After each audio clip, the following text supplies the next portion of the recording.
Genesis chapter 42, verse 25.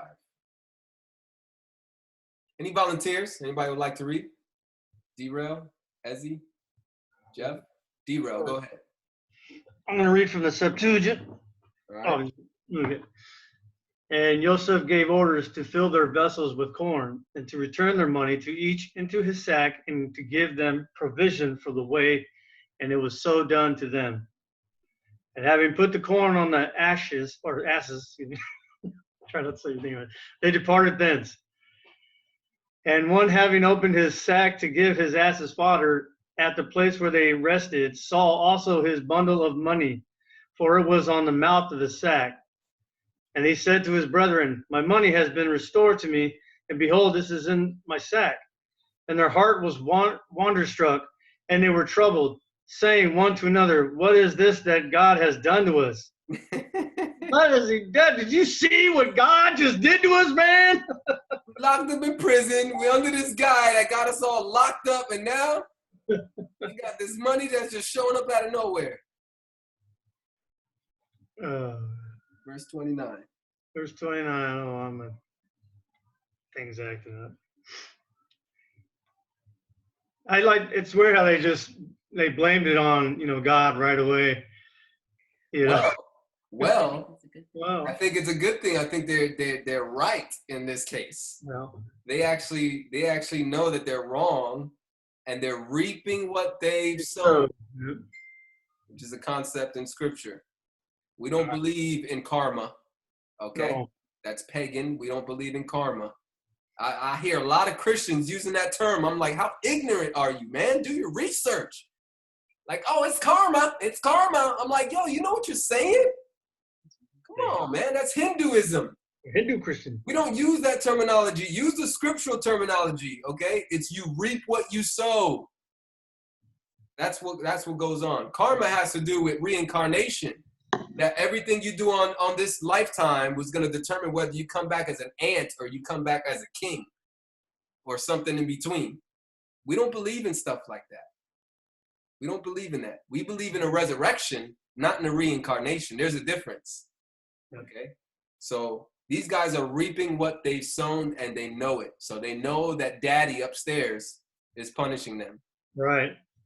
I think it's a little discernment too, because scripture says all things work together, according to the will of our Father. So if certain things are happening around you, a lot of negative things and challenges and trials, you might want to do some introspection and figure out where you're at with Yahuwah and there's some what's going on. So I think it's a little bit of discernment too. Yeah, you might be getting off the beaten path. You might be doing something, you're getting off that path. Mm-hmm. One way for Yahuwah to reel you back in. Hey. Yeah. I've had pretty bad luck with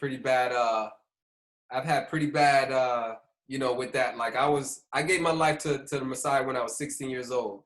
And when I would start trying to be worldly, it wouldn't work for me. It wouldn't work.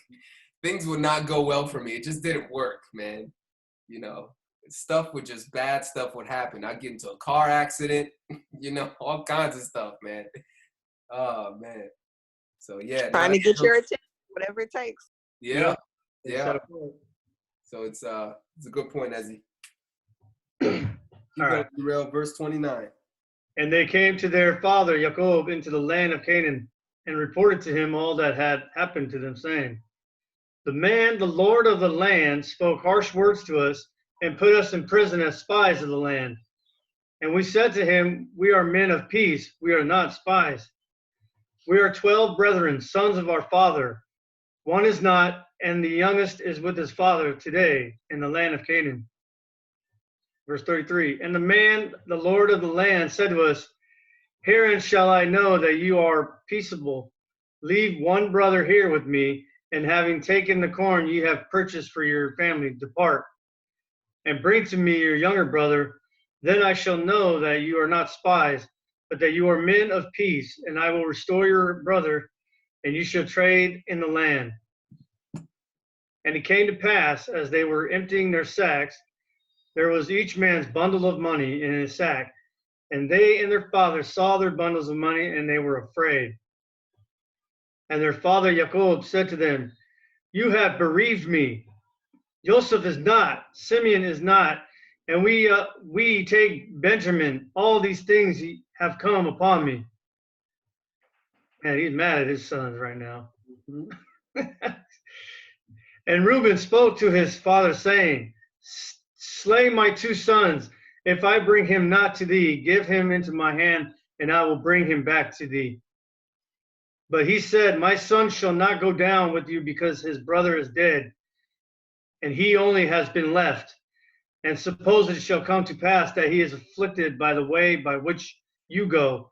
Then you shall bring down my old age with sorrow and hades." Wow. Any words here? Anybody? It's getting real. Yep. This is a real test. That's very uncomfortable. Joseph is testing his family, and it is shaking things up. Shaking things up. Shaking, yeah. Shaking Jacob up too. All right, I'm going to end there. Quick reading, not much to say, not much commentary. It's pretty straightforward. Genesis chapter 42, verses 25 to 38.